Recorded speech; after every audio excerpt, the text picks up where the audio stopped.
I'll use Mom's room, Emily said with a laugh. So, what am I supposed to do?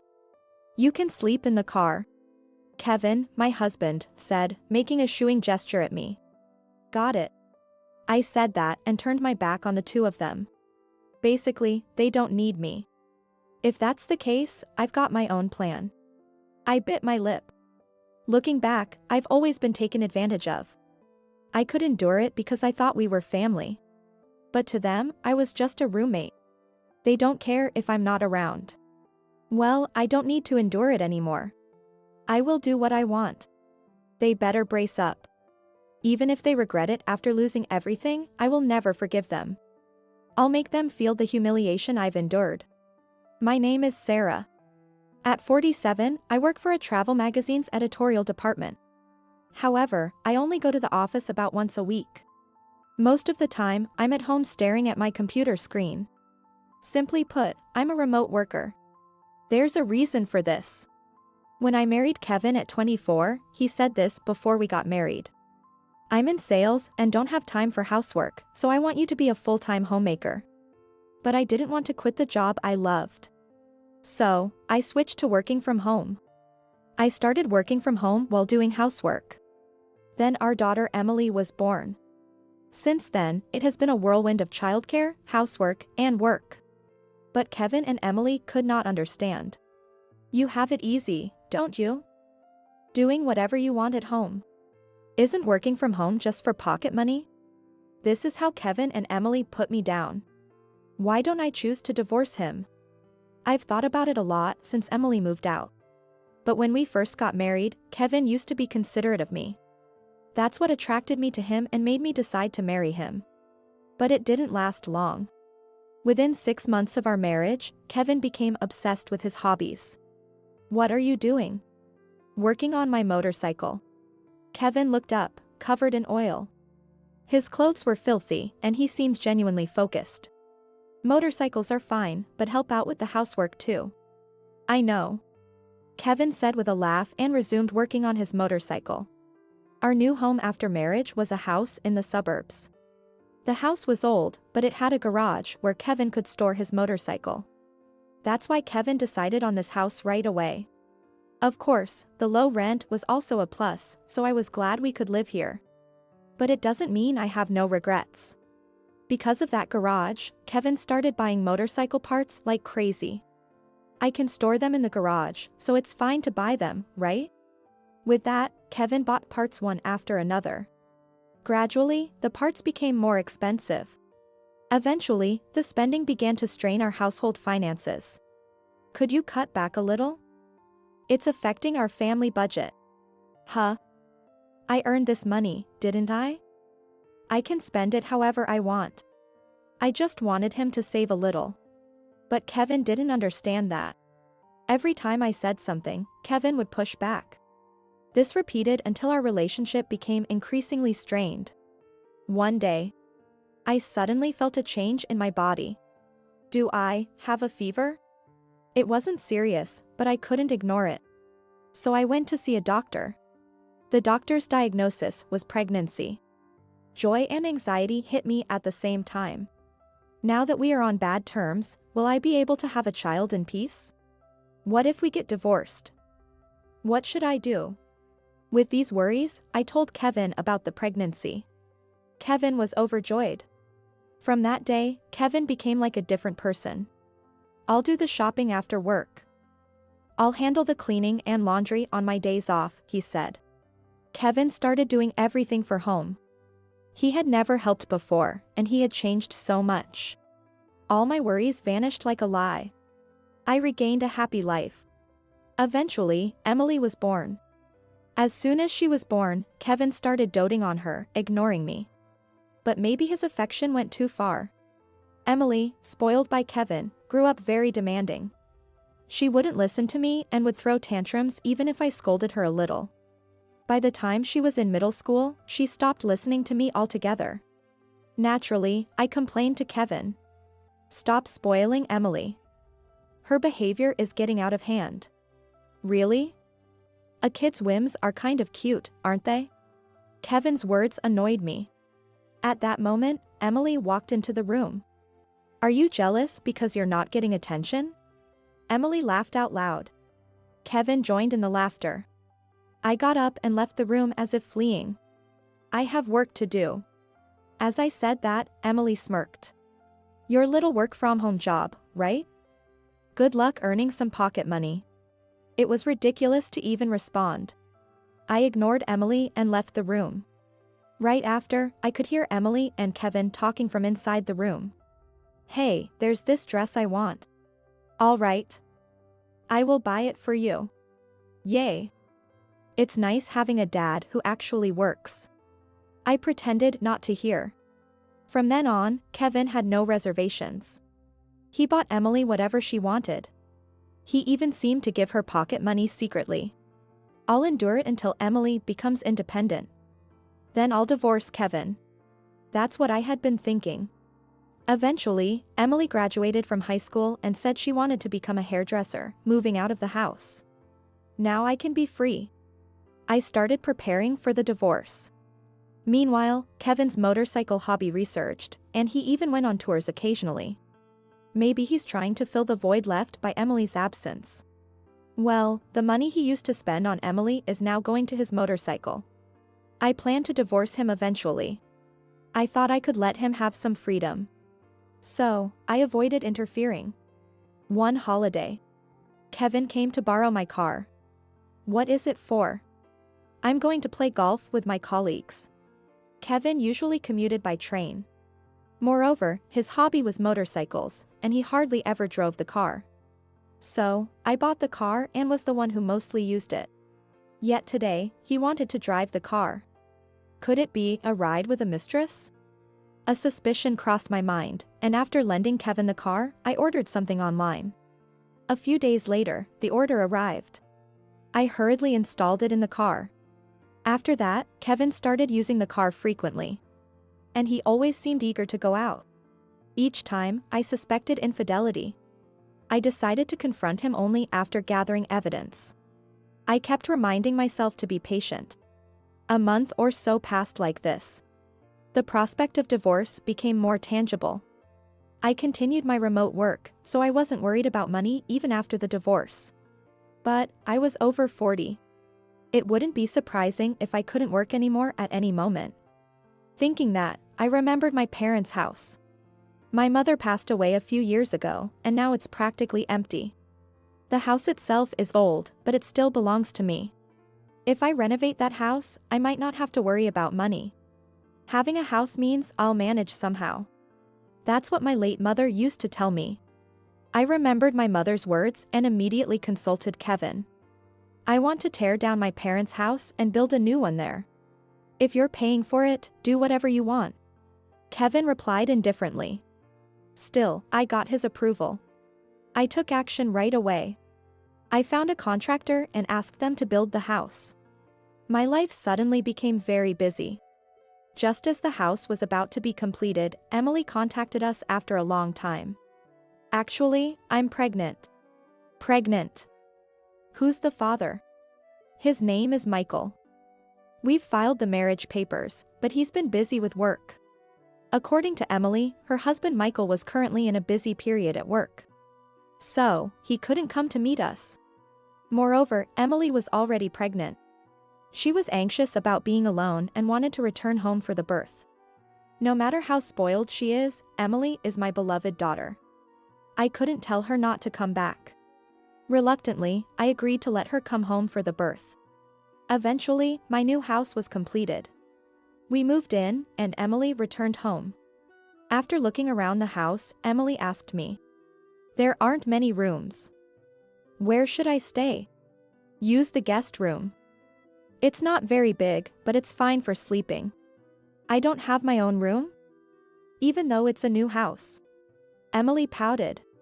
Just as I was getting exasperated, Emily laughed and said. Then, let's do this. I'll use Mom's room.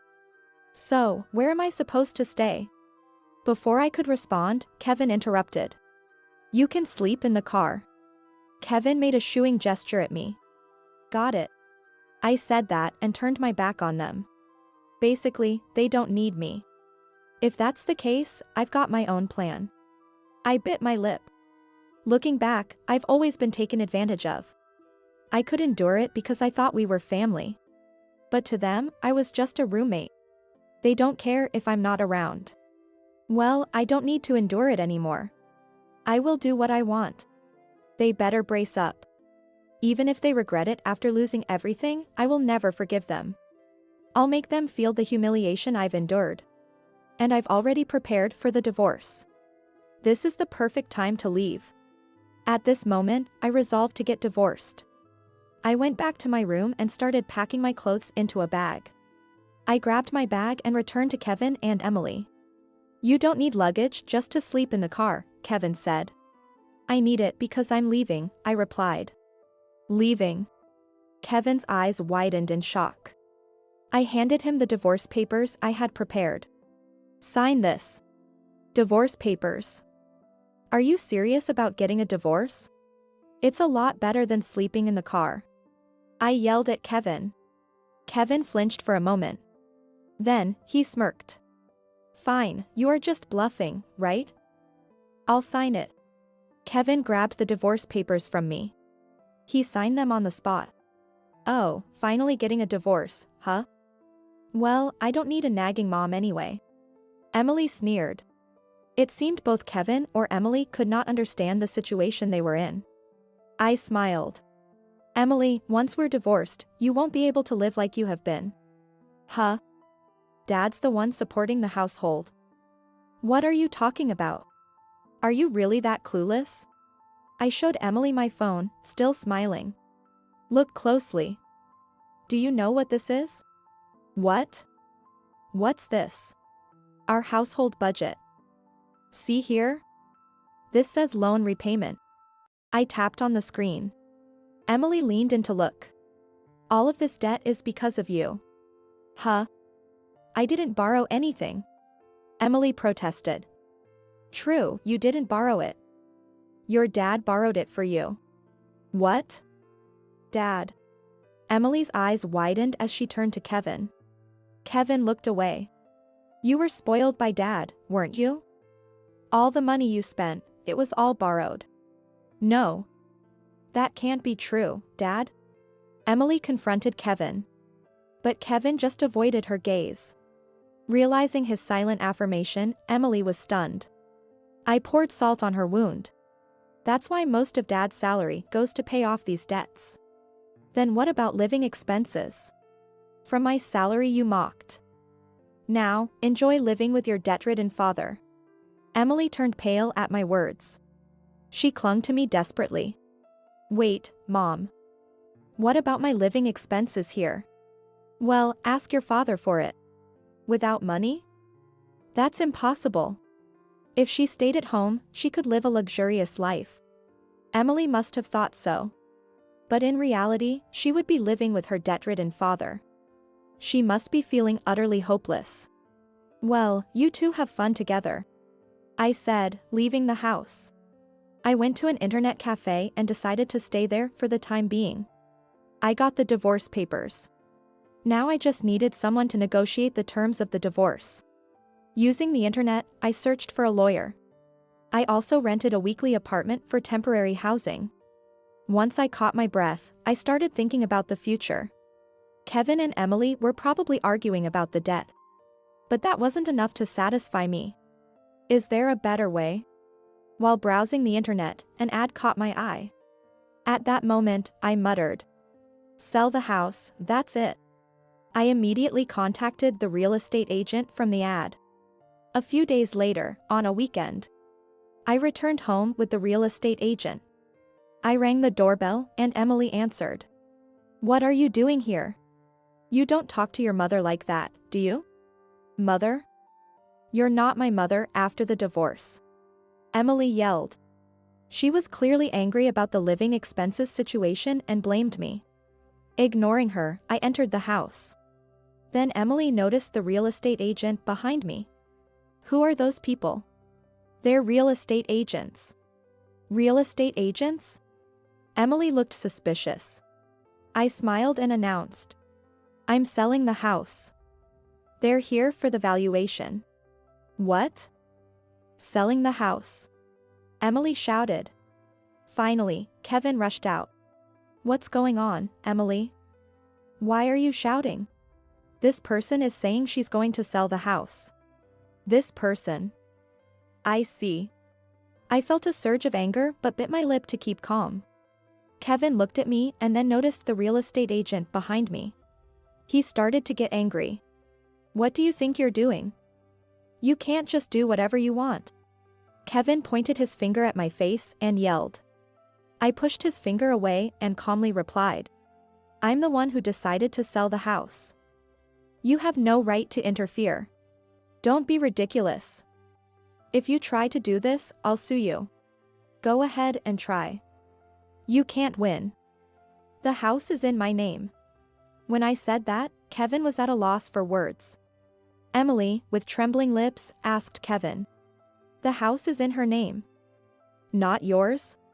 Well. What is this? You never told me. Kevin and Emily started arguing. Ignoring them, I led the real estate agent further inside. Please go ahead with the valuation, I said to the agent, and then returned to Kevin and Emily. They were still arguing. You're getting a divorce, right? Just give me the house as alimony. That's not possible. Why not? As Emily screamed, I intervened. That's not happening. I have no fault in this. Shut up. Emily pushed me aside. Furious, I shouted at her. Enough. Your father is the one who should be paying alimony. Huh? It's just a fight leading to a divorce, right? It's not about who's at fault. The divorce is because of your father's affair. Our recent fight was just the trigger. Isn't that right? Kevin looked down as I glared at him. Emily stood there, stunned. The truth is, he's been having an affair for a long time. I've been planning to divorce him for that. An affair? Isn't that just your imagination? Emily sneered. Kevin, on the other hand, was sweating profusely. Well, it's almost like he's admitting it. But I might as well show the evidence. I placed an envelope I had brought on the table. I prepared all the necessary documents for the divorce discussion. I took out the photos from the envelope. They showed Kevin talking with an unfamiliar woman in my car. Having an affair in my car, how careless. That's why you left evidence. What? How did you? Kevin was shocked. It wasn't hard. The dashcam recorded it. The dashcam? Kevin's eyes widened. Oh, didn't you know? Dashcams can also record the inside of the car. I know that, but dashcams are now common knowledge. They can capture not only the front and rear views but also the interior. So, I used that to my advantage. The first time Kevin borrowed my car, I suspected his affair. So, I bought the latest dashcam online and installed it in the car. As a result, I was able to capture Kevin's affair on camera. And I printed it out. By the way, do you have any excuses? Well, Kevin mumbled, unable to form coherent words. I felt triumphant and asked Kevin. For alimony, considering the affair, $30,000. Does that work for you? I can't pay that much. Sell your motorcycle. If you refuse, it'll go to divorce mediation and court. Kevin slumped his shoulders in defeat. Then he muttered, fine. While we were talking, the appraisal of the house was completed, and the real estate agent left. All right, I'm leaving too. I stood up quietly. At that moment, Emily, who had been silent, spoke up. Wait. I'm not agreeing to sell the house. Whether you agree or not, the sale is decided. Shut up, shut up. I'm not leaving. Emily, throwing a tantrum like a child, stormed off to her room. I sighed, exasperated. I then told the dejected Kevin. Anyway, I've informed you about the house sale. You have until next Saturday to move out. Wait. Please reconsider. Kevin suddenly got down on his knees. No way. I'm not changing my mind about the divorce or the sale. Think it over. We won't be able to live like this. That's not my problem. Do whatever you want. I turned my back on Kevin. I headed quickly to the front door. Kevin chased after me, shouting, "What pleasure do you get from doing this?" "It's not about pleasure. It's about getting back at you for your affair." I smiled slyly. Kevin fell silent. I reiterated to him, "Don't forget, the moving deadline is Saturday." Kevin nodded quietly. The next day, I started moving out the remaining items from the house. Emily still looked dissatisfied. Before leaving, I reminded her of the move-out deadline one last time. Emily turned her face away. Now, what other revenge should I plan? As I pondered this, Saturday came. Then, early Sunday morning, my phone suddenly rang while I was sleeping. "Hello?" I answered groggily. Suddenly, Emily's loud voice echoed. "You? What did you do?" "Emily?" I sat up in bed, startled. Emily kept shouting. The whole house suddenly went dark. "It's obviously your doing." After thinking for a moment, I asked Emily, "You haven't moved out, have you?" "Of course not. I haven't agreed to sell the house." Emily shouted. "Oh, I see." At that moment, I realized why Emily was so angry. After deciding to sell the house, I naturally canceled the water and electricity contracts as well. Of course, there needed to be some notice. So, the contracts were set to end on Saturday. Even though the contracts were canceled, it didn't mean that the utilities would be cut off immediately. Usually, a technician comes to the house during the day after the cancellation to turn off the water and electricity. But my house had a smart meter for electricity. This can be remotely controlled, so the electricity was cut off as soon as the date changed. In other words, since the electricity contract was cancelled, you can't use electricity anymore. "What? You've got to be kidding." Emily began to shout again. I held my phone away from my ear. After a while, when Emily calmed down, I spoke to her again. "It can't be helped. The house has been sold. What are we supposed to do? We can't live without electricity." Emily threw another tantrum. I spoke to her as if calming a child. "You should have listened. Besides, if you keep making noise, the neighbors will call the police." "The police?" Emily tilted her head. "When I moved out, I informed the neighbors that I had sold the house. To them, my house was already considered empty. If someone made a lot of noise there, it would be natural for them to think a burglar had broken in. And Emily probably only had the light from her phone. It looked incredibly suspicious. So, you'd better get out quickly." Just as I was saying that, I heard Emily scream. I also heard Kevin shouting. Looks like they might have been reported to the police. I hung up the phone, thinking that. I quickly got dressed and rushed to the house, and as I expected, Emily and Kevin were being detained by the police.